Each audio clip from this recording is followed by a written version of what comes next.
आज अक्टोबर 31 राष्ट्रीय एकता दिवस सरदार वल्लभ भाई पटेल 150तम जयंती अवसर में एकता ही मूलमंत्र अटे।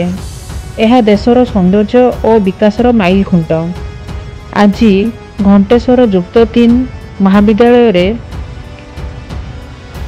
राष्ट्रीय एकता दिवस रे बंसड़ा थाना अधिकारी एनडी हाफिज को अध्यक्षतार महाविद्यालय छात्र छात्री अध्यापक अध्यापिका उपस्थिति रे पालन करा जायछि।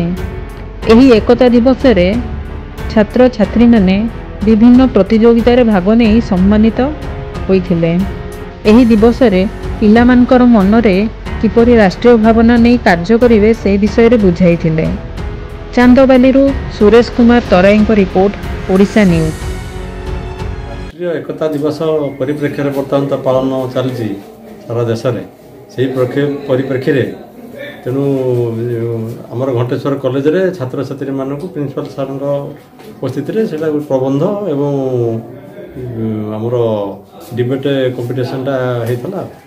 किए नहीं भाग नहीं कि प्रिंसिपल सर कॉलेज छात्र छात्री तरफ घंटेश्वर डिग्री कॉलेज रे बांसड़ा थानार आईआईसी सार आ समस्त स्टाफ को लेकिन आसी आज आम कॉलेज रे डिबेट आउ एसे प्रतियोगिता करते आमर समस्त अध्यापक अध्यापिका कर्मचारी मो college first year second year third year पिला माने भाग नहीं 100 रु ऊर्ध्व पिला भाग नहीं एवं सफलतार सहित यह समापन होती।